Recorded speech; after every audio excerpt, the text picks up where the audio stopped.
Assalamualaikum warahmatullahi wabarakatuh.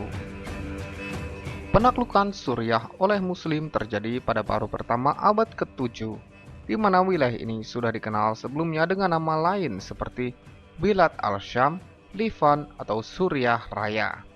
Sebenarnya pasukan Islam sudah berada di perbatasan selatan beberapa tahun sebelum Nabi Muhammad SAW meninggal dunia tahun 632 Masehi.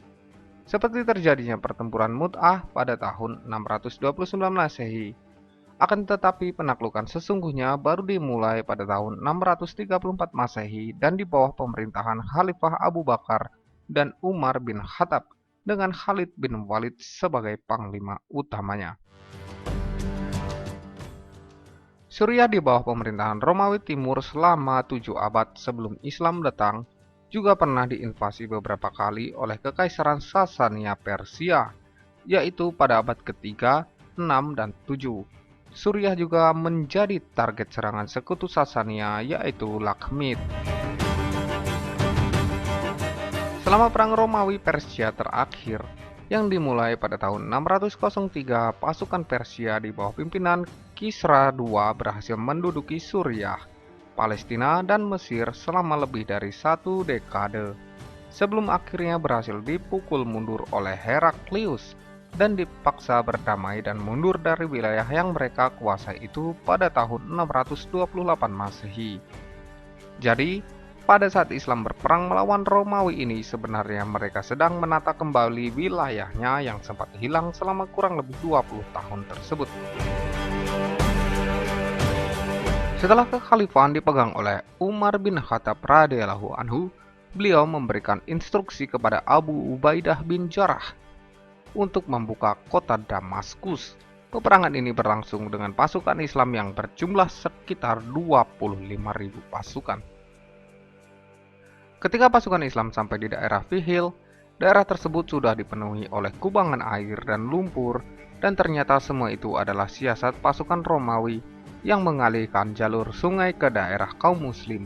Hal tersebut dilakukan untuk mempersulit gerak kuda-kuda dan pasukan kaum muslim.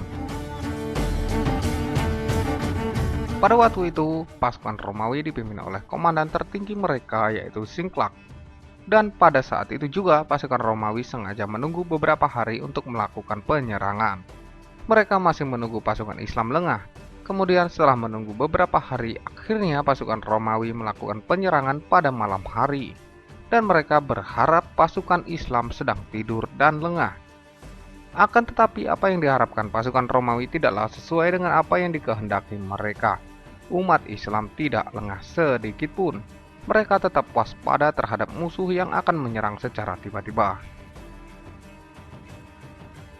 Pertempuran sengit pun terjadi.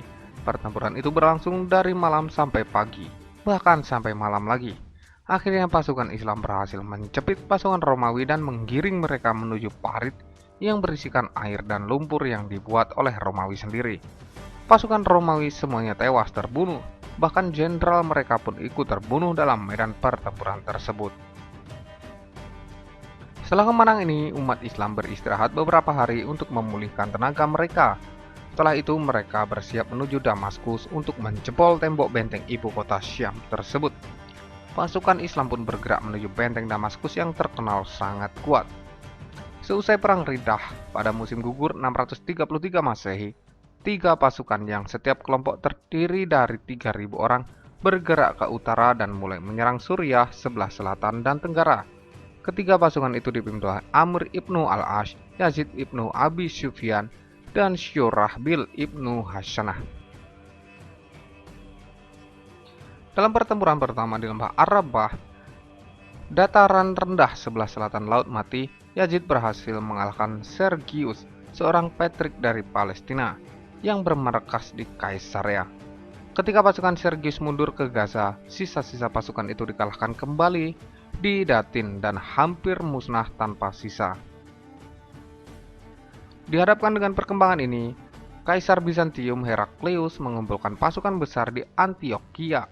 Pasukan itu diorganisir menjadi 5 tentara terpisah, termasuk orang Bizantium asli dan juga Slavia, Frank, Armenia, Georgia, dan beberapa kabilah Arab non-Muslim.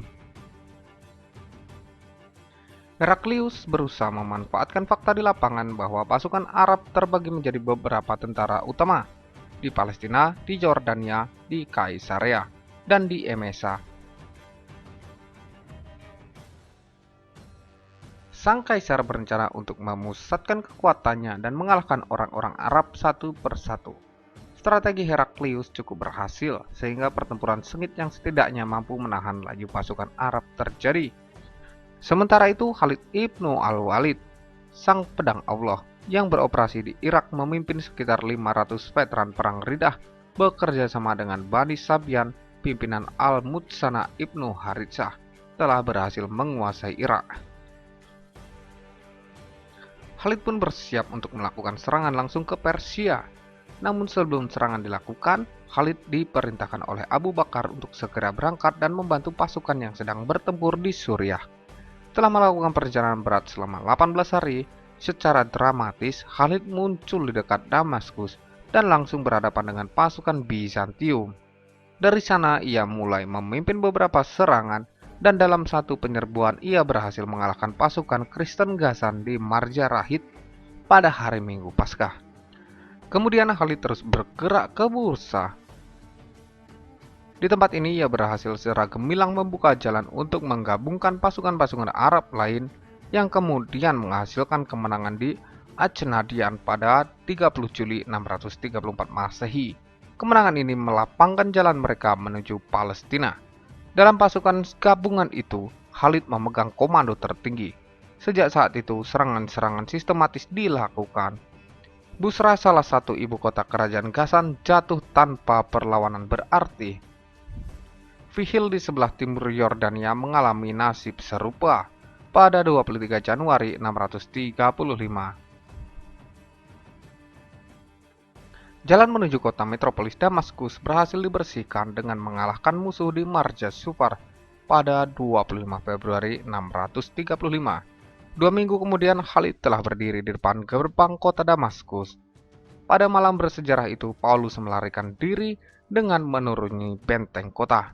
Damaskus akhirnya menyerah pada bulan September 635 setelah dikepung selama 6 bulan. Pada saat menyerahnya Damaskus ke tangan Islam, penduduk dijamin keamanannya, harta, nyawa, bahkan gereja. Khalifah Umar membagi Suriah menjadi 4 distrik besar, yaitu Damaskus, Him, Yordania, dan Palestina. Kemudian ditambah lagi dengan distrik Kinan Syria. Ia juga memerintahkan kepada seluruh tentara Islam agar tetap tinggal dalam barak-barak militer, sehingga kehidupan masyarakat lokal tidak terganggu dan tetap berjalan seperti biasa.